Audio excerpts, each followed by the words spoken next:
Hello, welcome to law excellence. ఇవాల్టి వీడియోలో మనం ఈనాడు, సాక్షి మరియు నమస్తే తెలంగాణ పేపర్స్లోని ఇంపార్టెంట్ కరెంట్ అఫైర్స్ గురించి డిస్కస్ చేసుకుందాం. లాస్ట్ వీక్ అంటే కొంచెం హెల్త్ ఇష్యూస్ కారణంగా నేను వీడియోస్ చేయలేకపోయానండి. కానీ ఈ మంత్ నుంచి ఎవ్రీడే కంటిన్యూస్గా కరెంట్ అఫైర్స్ వీడియో అప్లోడ్ చేయడం జరుగుతుంది. Sorry for the inconvenience. ఇవాల్టి మన ఫస్ట్ ఆర్టికల్ వచ్చేసి రక్షణ రంగంలో స్వయం సమృద్ధి గురించి. ప్రస్తుతం భారతదేశం అన్నటువంటిది రక్షణ రంగంలో కూడా మనం సెల్ఫ్ రిలయన్స్ సాధించాలి. ఇందులో భాగంగానే మన దేశంలో ఉన్నటువంటి ఆర్డినెన్స్ ఫ్యాక్టరీ బోర్డు OFB ఏదైతే ఉందో దీనిని మిగిలినటువంటి అంటే ఆర్డినెన్స్ ఫ్యాక్టరీని ప్రభుత్వ రంగ సంస్థలుగా మార్చింది. DRDO కింద 50 పరిశోధనశాలల్ని ఏర్పాటు చేసింది. అలాగే మరొక 150 వరకు ప్రైవేట్ కంపెనీలు కూడా దీనికి సహకరిస్తూ ఉన్నాయి. అందులో భాగంగానే మనము ఈ రక్షణ రంగానికి సంబంధించి జనాంతర్గాములు, 4వ తరం యుద్ధ విమానాలు, ప్రధాన యుద్ధ ట్యాంకులు, క్రూయిజ్ క్షిపణులు, బాలిస్టిక్ క్షిపణులు వీటిని సొంతంగా తయారు చేసుకునే శక్తి మనకి ఉంది అన్నట్లుగా కేంద్ర ప్రభుత్వం చెప్తూ ఉన్నా కూడా స్టాక్హోమ్ అంతర్జాతీయ శాంతి పరిశోధనా సంస్థ యొక్క లెక్కల ప్రకారం చూస్తే 2006 నుంచి 2020 మధ్య ప్రపంచ ఆయుధ దిగుమతుల్లో భారత్ 9.5% వాటాతో 2వ స్థానంలో ఉంది అన్నట్టుగా చెప్పింది. అయితే ఇక్కడ మనం సంతోషించాల్సిన విషయం ఏంటి అంటే ఇంతకు ముందుతో పోలిస్తే ఇప్పుడు దిగుమతులు కొంచెం తగ్గాయి అన్నటువంటిది. అయితే ఆయుధ ఉత్పత్తుల్లో చూసుకుంటే మనము 0.33% వాటాతో 23వ స్థానంలో ఉన్నామన్నమాట ప్రపంచంలో. అయితే రక్షణ రంగంలో సాంకేతికతకి చాలా విలువ ఉంటుంది. కేల్కర్ కమిటీ సూచనలో 2005వ సంవత్సరం నుంచి కూడా రక్షణ రంగంలో ఆఫ్సెట్ పాలసీ అన్నటువంటి దాన్ని తీసుకురావటం జరిగింది. ఏంటి ఆఫ్సెట్ పాలసీ అంటే మనం ఏదైనా ఆర్డర్ ఇచ్చినప్పుడు వేరే సంస్థలకి అంటే వేరే దేశానికి సంబంధించినటువంటి ఈ రక్షణ సంస్థలకి ఆర్డర్ ఇచ్చినప్పుడు మాకు ఇవి కావాలి, ఫర్ ఎగ్జాంపుల్ మాకు ఫైటర్ జెట్స్ కావాలి, ఇలా ఇచ్చినప్పుడు అందులో కొంత శాతం అంటే ఆఫ్సెట్ పాలసీ కింద అందులో కొంత శాతం భారత్లోనే ఉత్పత్తి జరగాలి అన్నట్లుగా అనమాట. అంటే సాంకేతికత బదలాయింపులతో ముడిపడినటువంటి ఈ నిబంధన ప్రస్తుతం సక్రమంగా అమలు కావట్లేదు అన్నట్లుగా ఇక్కడ చెప్తూ ఉన్నారు. అంతేకాకుండా గ్లోబల్ ఇన్నోవేషన్ సూచీలో కూడా భారత్ స్థానం అన్నటువంటిది చాలా తక్కువగా ఉంది. అలాగే పరిశోధనలు కూడా మన దగ్గర సరిగ్గా జరగట్లేదు. పరిశోధనల్ని ప్రభుత్వ రంగానికే పరిమితం చేయటం వల్ల ప్రయోజనం లేదు అన్నట్లుగా కేంద్ర ప్రభుత్వం గుర్తించింది. అయితే 2018వ సంవత్సరంలోనే ఐడెక్స్ అంటే ఏంటి, ఇన్నోవేషన్ ఫర్ డిఫెన్స్ ఎక్సలెన్స్ అన్నటువంటి కార్యక్రమాన్ని చేపట్టారు. వాణిజ్య రంగంలో వినియోగించేటటువంటి సాంకేతికతని రక్షణ రంగానికి అన్వయించటం ఈ ఐడెక్స్ యొక్క ముఖ్య ఉద్దేశం. 3 ఏళ్లలో 700 అంకుర సంస్థలు ఇప్పటి వరకు ముందుకొచ్చాయి. అయితే అంకుర సంస్థలన్నీ కూడా అంటే మధ్యశ్రేణి సంస్థల్ని ప్రోత్సహించేందుకు ఈ కార్యక్రమాన్ని పరిరక్షించేటటువంటి డిఫెన్స్ ఇన్నోవేషన్ ఆర్గనైజేషన్కి రాబోయే 4 ఏళ్లకు గాను కేంద్ర ప్రభుత్వం కొంత మనీని కేటాయించటం జరిగింది. అయితే అది కేవలం 498 కోట్లు మాత్రమే అన్నమాట. ఇది ఈ ఇన్నోవేషన్కి సంబంధించి చాలా తక్కువ అన్నట్లుగా మనం చెప్పచ్చు. అయితే ప్రస్తుతం దిగుమతుల మీద ఆంక్షలు ఉన్నటువంటి పరికరాల సంఖ్య అనేటటువంటిది పెరిగిపోతోంది. అయితే వీటిని దేశీయంగానే తయారు చేయాలి అన్నట్లుగా కేంద్ర ప్రభుత్వం లక్ష్యంగా పెట్టుకుంది. ప్రపంచంలోనే 3వ అతిపెద్ద రక్షణ బడ్జెట్లో మనం చాలా భాగాన్ని దేశీయంగా వినియోగించుకుంటే అవి మన యొక్క రక్షణ అవసరాలని తీర్చడంతో పాటు మన సమాజానికి కూడా ఎంతో మేలు చేస్తాయి అన్నటువంటిది ఈ ఆర్టికల్. ఇక్కడ క్వశ్చన్ చూడండి, 2020 గ్లోబల్ ఇన్నోవేషన్ సూచీలో భారతదేశ ర్యాంకు ఎంత? 48వ స్థానంలో భారతదేశం నిలిచింది 2020 గ్లోబల్ ఇన్నోవేషన్ సూచీలో. మన నెక్స్ట్ ఆర్టికల్ వచ్చేసి అక్టోబర్ 2వ తేదీ అంటే మహాత్మా గాంధీ జయంతిని పురస్కరించుకొని స్వచ్ఛ భారత్ 2.0 అలాగే అమృత్కి సంబంధించినటువంటి 2.0 కార్యక్రమాల్ని ప్రధాని మోదీ ప్రారంభించటం జరిగింది. ఇందులో భాగంగా ఈ స్వచ్ఛత యజ్ఞం ఏదైతే జరుగుతోందో దీంట్లో ప్రజలందరూ పాలు పంచుకోవాలి అన్నట్టుగా లక్ష్యంగా పెట్టడం జరిగింది. అలాగే 2014కు ముందు గత 7 ఏళ్లలో ఆ పట్టణాభివృద్ధి శాఖకి మొత్తం 1.25 లక్షల కోట్ల బడ్జెట్ని కేటాయించటం జరిగింది. 2014 నుంచి ఇప్పటి వరకు అంటే ఈ 7 ఏళ్లలోకి వచ్చేసరికి 4 లక్షల కోట్ల రూపాయలు కేటాయించాము అన్నట్లుగా చెప్తూ ఉన్నారు. అయితే 2014లో దేశంలో ఉత్పత్తి అయ్యే వ్యర్థాల్లో 20% శుద్ధి జరిగితే ఇప్పుడు 70% శుద్ధి చేస్తున్నాము. దీనిని 100% దిశగా తీసుకెళ్లాలి అన్నట్టుగా ప్రధాని చెప్పటం జరిగింది. క్వశ్చన్ చూడండి, స్వచ్ఛ భారత్ కార్యక్రమాన్ని ఎప్పుడు ప్రారంభించారు? 2014వ సంవత్సరంలో మన ప్రధాని నరేంద్ర మోదీ స్వచ్ఛ భారత్ కార్యక్రమాన్ని ప్రారంభించారు. మన నెక్స్ట్ ఆర్టికల్ వచ్చేసి మహాత్మా గాంధీ జయంతి గురించి. ఎప్పుడు జరుపుకుంటాము? అక్టోబర్ 2వ తేదీని. భారతదేశ పయనం అన్నటువంటిది అంటే గాంధీజీ యొక్క ఆకాంక్షలకి ప్రస్తుతం అనువుగా లేదు. నిజానికి 1920ల నుంచే జాతీయోద్యమ దిశ మీద గాంధీ కలత చెందేవారు అన్నట్టుగా కొలంబియా వర్సిటీ ప్రొఫెసర్ అయినటువంటి కరుణా మంతెన ఈమె చెప్పటం జరిగిందనమాట. అయితే మన దేశానికి స్వాతంత్రం వచ్చే ఏడాదికి మొత్తం 75 సంవత్సరాలు గడుస్తూ ఉన్నటువంటి వేళ ప్రస్తుతం ప్రపంచంలో గాంధీజీ ఆలోచనలకి ఉన్నతమైనటువంటి స్థానం ఉంది. నిజానికి గాంధీ అనుసరించినటువంటి అహింసా సిద్ధాంతం ఏదైతే ఉందో ఇది అంతర్జాతీయ రాజకీయాల్లో ఇప్పటికీ కూడా కేంద్ర బిందువుగా ఉంది. అంటే కొన్ని ఏమైనా విషయాలు ఉన్నప్పటికీ, ఎదురు దెబ్బలు తగిలినప్పటికీ కూడా ఉద్యమకారుల్లో అలాగే నిరసనోద్యమకారుల్లో కూడా ఈ అహింసా విధానం ఏదైతే ఉందో దీనికి ఆదరణ అనేది పెరుగుతోంది. చాలా అధ్యయనాలు కూడా ఇదే విధానాన్ని చెప్తున్నాయి అన్నట్టుగా ఈవిడ చెప్పటం జరిగింది. ఇక్కడ క్వశ్చన్ చూడండి. 2007 జూన్ 15వ తేదీన ఐక్యరాజ్య సమితికి చెందినటువంటి సాధారణ సభ ఏ రోజుని ప్రపంచ అహింసా దినంగా ప్రకటించింది? ఏ రోజుని? అక్టోబర్ 2వ తేదీని. మన నెక్స్ట్ ఆర్టికల్ వచ్చేసి కోవిడ్తో మృతి చెందినటువంటి వాళ్ళ కుటుంబాలకి 50,000 చొప్పున రాష్ట్రాల ప్రకృతి వైపరీత్య నిధి నుంచి పరిహారం చెల్లించడానికి అనుమతించినటువంటి నేపథ్యంలో కేంద్ర హోంశాఖ SDRF అంటే స్టేట్ డిజాస్టర్ రెస్పాన్స్ ఫండ్ కింద 2వ విడత నిధుల్ని మంజూరు చేసింది. దీని కింద మొత్తం 23 రాష్ట్రాలకి గాను 7,274.40 కోట్ల రూపాయలని విడుదల చేసింది. అయితే ఇప్పటికే మొత్తం 5 రాష్ట్రాలకు గాను 1,599 కోట్ల రూపాయలని విడుదల చేశారు. ఇందులో భాగంగా ఆంధ్రప్రదేశ్కి 447.60 కోట్లు, తెలంగాణకి 179.60 కోట్లు దక్కబోతున్నాయి. ఇక్కడ క్వశ్చన్ చూడండి. కోవిడ్తో మృతి చెందిన వారి కుటుంబాలకి ఎంత పరిహారం చెల్లించాలని నిర్ణయించారు? ఎంత పరిహారం? 50,000 రూపాయల పరిహారం చెల్లించాలి అన్నట్లుగా కేంద్ర హోంశాఖ నిర్ణయించింది. మన నెక్స్ట్ ఆర్టికల్ వచ్చేసి సెప్టెంబర్కి సంబంధించి GST వసూళ్లు 1,17,010 కోట్లకి చేరాయి.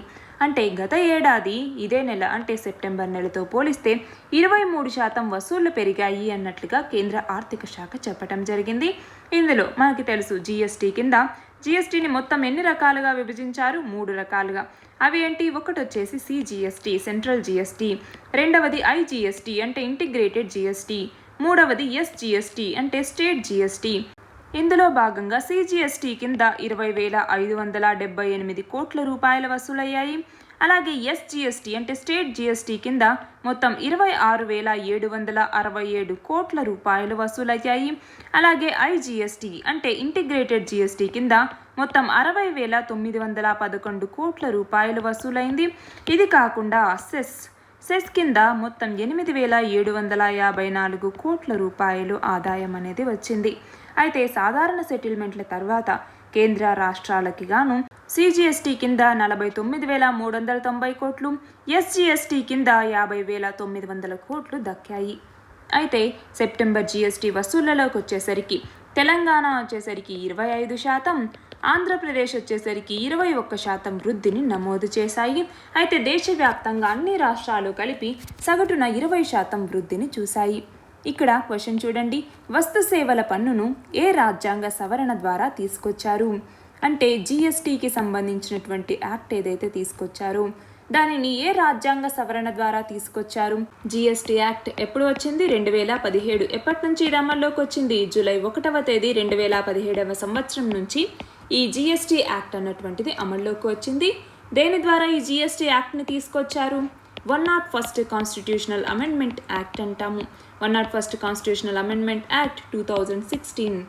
దీని ద్వారా వస్తు సేవల పన్నుని తీసుకురావటం జరిగింది. మన నెక్స్ట్ ఆర్టికల్ వచ్చేసి ఆంధ్రప్రదేశ్ ప్రభుత్వం క్లీన్ ఆంధ్రప్రదేశ్ లేదా క్లాప్ అన్నటువంటి ఒక ప్రోగ్రామ్ని ప్రారంభించింది.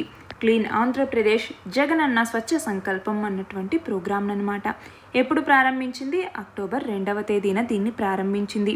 ఇందులో భాగంగా అంటే ఇందులో భాగంగా తడి, పొడి, అలాగే ప్రమాదకరమైనటువంటి వ్యర్థాలు వాటిని విడివిడిగా సేకరించి వాటి కోసం ఇంటింటికి ఉచితంగా ఈ వేస్ట్కి సంబంధించినటువంటి బిన్లకి మొత్తం రాష్ట్ర వ్యాప్తంగా పంపిణీ చేయటం జరుగుతుంది. అలాగే ప్రతి ఇంటి నుంచి పొడి మరియు తడి చెత్తని ప్రమాదకర వ్యర్థాలని సేకరించి వాటిని గార్బేజ్ ట్రాన్స్ఫర్ స్టేషన్లకి తరలించటం జరుగుతుంది.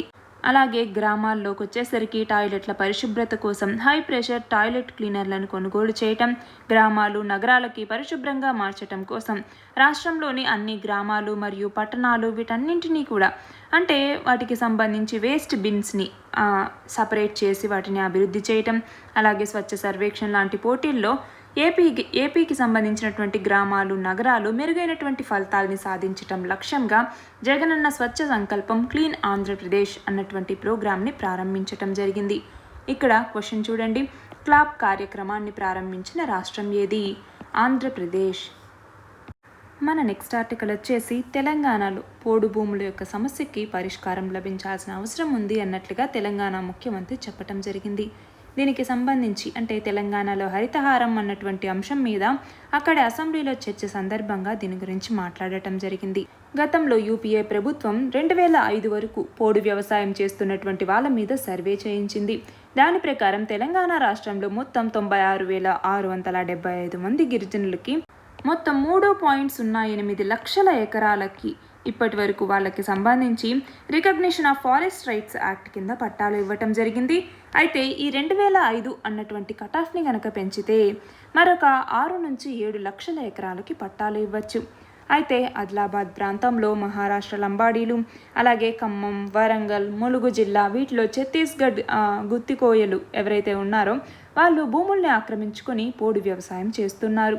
కాబట్టి అలాంటి వాళ్ళని గుర్తించి అడ్డుకట్ట వేయాల్సినటువంటి అవసరం ఉంది అన్నట్లుగా చెప్పటం జరిగింది. ఇక్కడ క్వశ్చన్ చూడండి, రికగ్నిషన్ ఆఫ్ ఫారెస్ట్ రైట్స్ యాక్ట్ని ఎప్పుడు తీసుకొచ్చారు? 2006వ సంవత్సరంలో. మన నెక్స్ట్ ఆర్టికల్ వచ్చేసి ఇది తెలంగాణకి సంబంధించి ఈ తెలంగాణ రాష్ట్రాన్ని సందర్శించే పర్యాటకులను మోసం చేసినా, వాళ్ళని వేధించినా, దీనికి ప్రేరేపించినా లేదా ప్రయత్నించినా కూడా ఆ తీవ్రతని బట్టి 3 నెలల నుంచి సంవత్సరం వరకు జైలు శిక్ష, 2,000 నుంచి 10,000 వరకు జరిమానాను విధించేలాగా ప్రభుత్వం ఒక బిల్లును ప్రవేశపెట్టింది. అంటే తెలంగాణకి ఇతర రాష్ట్రాలు లేదా ఇతర దేశాల నుంచి వచ్చినటువంటి యాత్రికుల్ని విమానాశ్రయాల వద్ద, రైల్వే, బస్ స్టేషన్లు, మార్కెట్లు, సందర్శక ప్రదేశాలు ఇలాంటి వాటి వద్ద ఇబ్బంది పెట్టకూడదు. అలాగే వాళ్ళని తప్పుదోవ పట్టించినా కూడా శిక్ష అనేది అమలవుతుంది. అలాగే షాపింగ్ చేయాలి, వసతికి సంబంధించి రవాణా, దర్శనీయ స్థలాలు చూడాలి, ఇలా వీటన్నింటికి బలవంత పెట్టకూడదు. అలాగే వాళ్ళకి సైగలు చేయటం, ఆటంకాలు కలిగించటం లాంటివి నేరం. అలాగే ప్రకటనలు, కరపత్రాల ద్వారా సందేశాలు ఇవ్వటం, మోసం చేయటం ఇలాంటివన్నీ కూడా తప్పు. అలాగే ఎక్కడైనా బస చేస్తే ఎక్కువ ప్రతిఫలం ఇవ్వాలి అన్నట్టుగా ఒత్తిడి తేవటంతో పాటు ఇతర రకాలుగా చిరాకు కలిగించినా కూడా వాళ్ళు శిక్షార్హులయ్యేలాగా శాసనసభలో బిల్లుని తెలంగాణ ప్రభుత్వం ప్రవేశపెట్టింది. ఇక్కడ క్వశ్చన్ చూడండి, national mission on pilgrimage rejuvenation and spiritual heritage augmentation drive లేదా ప్రషద్ అన్నటువంటి స్కీమ్ని కేంద్ర ప్రభుత్వం ఎప్పుడు ప్రారంభించింది? నార్మల్గా ప్రసాద్ అంటే ఇందులో హెరిటేజ్ అన్నటువంటి పదం లేకుండా ప్రసాద్ అన్నటువంటి దాన్ని 2014వ సంవత్సరంలో కేంద్ర ప్రభుత్వం తీసుకొచ్చింది. దానిని కొంచెం మారుస్తూ హెరిటేజ్ సైట్స్ని కూడా ఇందులో యాడ్ చేస్తూ ప్రషద్ అన్నటువంటి స్కీమ్ని 2017వ సంవత్సరంలో అంటే ప్రసాద్ అన్నటువంటి స్కీమ్ని ప్రషద్ అన్నటువంటి స్కీమ్గా మార్చడం జరిగింది. ఈ స్కీమ్ కింద ఏదైతే సెలెక్ట్ చేసుకున్నటువంటి పిలిగ్రిమేజ్ డెస్టినేషన్స్ ఉంటాయో అలాంటి వాటిలో మొత్తం ఆ అమ్యూనిటీస్ని, బేసిక్ అమ్యూనిటీస్ ఏవైతే ఉంటాయో వాటిని కలిగించటం కోసం ఈ ప్రషద్ అన్నటువంటి స్కీమ్ని తీసుకొచ్చారు. ఇవాల్టి మన లాస్ట్ ఆర్టికల్ వచ్చేసి భూమికి సుమారు 650 కిలోమీటర్ల ఎత్తులో అంటే ఉపగ్రహాల కన్నా శక్తివంతమైనటువంటి కెమెరాలు ఉన్నటువంటివి అంటే చైనా ప్రభుత్వ ఆధీనంలో ఉన్నటువంటి ది చాంగ్వాంగ్ శాటిలైట్ కంపెనీ లిమిటెడ్ అన్నటువంటిది 2021 జూలైలో ఒక ప్రయోగాన్ని చేసిందనమాట. అందులో భాగంగా 650 కిలోమీటర్ల ఎత్తులో కెమెరాల్ని పెట్టింది. దాని ద్వారా భూమి మీద ప్రతి అంగుళాన్ని కూడా ఫోటో తీయగలిగేలాంటి కెమెరాల్ని పంపించిందనమాట. అయితే మనం చూస్తే ది చాంగ్వాంగ్ శాటిలైట్ కంపెనీ లిమిటెడ్ అన్నటువంటిది జిలిన్-1 స్పెక్ట్రమ్ 01 అనేసి అలాగే జిలిన్-1 వీడియో 07 అన్నటువంటి ఉపగ్రహాలని ప్రయోగించింది. ఇందులో భాగంగా ఇవి ఎక్కడికైనా వచ్చినప్పుడు తమ యొక్క కెమెరాల్ని ఆకాశం నుంచి క్లిక్ మనిపిస్తూ ఉంటాయి. అంటే చైనాలోనే కాకుండా ప్రపంచంలో ఎక్కడ ఏ ప్రోగ్రాం జరిగినా ఏ సమయంలో అయినా కూడా ఆకాశం నుంచి ఫోటోలు తీయగలిగినటువంటి సత్తా దీనికి ఉండాలి అన్నట్టుగా ది చాంగ్వాంగ్ శాటిలైట్ కంపెనీ లిమిటెడ్ అన్నటువంటిది ఒక పథకాన్ని సిద్ధం చేయటం జరిగింది. అందులో భాగంగానే చైనా తన యొక్క తొలి వాణిజ్య ఉపగ్రహ సమూహాన్ని 2030 నాటికి ఏర్పాటు చేయబోతోంది. దీనికోసం మొత్తం 138 ఆప్టికల్ రిమోట్ సెన్సింగ్ ఉపగ్రహాలను పంపించబోతున్నాయి. ఇవన్నీ కూడా భూకక్షలో తక్కువ ఎత్తులో ఉంటూ అత్యధిక రిజల్యూషన్ కలిగినటువంటి స్పష్టమైనటువంటి చిత్రాలని తీస్తాయి. ఒక్కొక్కటి 40 కిలోల బరువు ఉండేటటువంటి ఈ మొత్తం 138 ఉపగ్రహాల్లో 2015లో దీన్ని మొదలు పెడితే అప్పటి నుంచి ఇప్పటి వరకు 31 శాటిలైట్లను పంపించారు. 2021 చివరికల్లా మరొక 29 ఉపగ్రహాలని పంపించబోతున్నారు. దాని తర్వాత 2030 నాటికల్లా మిగిలినటువంటి 78 శాటిలైట్లని పంపించబోతున్నారు. ఈ లక్ష్యం గనక పూర్తయితే భూమిపైన ఉన్నటువంటి ప్రతి అంగుళాన్ని కూడా రాత్రి పగలు 2 వేళల్లో కూడా ప్రతి 10 నిమిషాలకు ఒకసారి మ్యాపింగ్ చేయగలిగే సామర్థ్యం చైనాకి సొంతమవుతుంది. వీటిని అటవీ ఉత్పత్తి సేవల్లోనూ, వ్యవసాయ సేవలు, పర్యావరణ పరిశీలన, జియోగ్రాఫికల్ ప్లానింగ్, ల్యాండ్ ప్లానింగ్ ఇలా ఈ రంగాలన్నింటికీ కూడా ఇవి ఎంతగానో ఉపయోగపడతాయి. ఇక్కడ క్వశ్చన్ చూడండి. చైనా తన తొలి వాణిజ్య ఉపగ్రహ సమూహాన్ని ఏ సంవత్సరం నాటికి ఏర్పాటు చేయనుంది? ఏ సంవత్సరం నాటికి? 2030వ సంవత్సరం నాటికి. నిన్నటి క్వశ్చన్ వచ్చేసి హరబారా అనే పేరుతో ఒక డ్రోన్ ఆధారిత అటవీకరణ ప్రాజెక్టును ప్రారంభించిన రాష్ట్రం ఏది? ఏ రాష్ట్రం? తెలంగాణ రాష్ట్రం. ఇవాల్టి క్వశ్చన్ వచ్చేసి అంతర్జాతీయ కాఫీ దినోత్సవాన్ని ఎప్పుడు జరుపుకుంటాము? దీని ఆన్సర్ కమెంట్ సెక్షన్లో ఇవ్వండి. కరెక్ట్ ఆన్సర్ రేపటి వీడియోలో చూద్దాం. All the very best and thank you very much.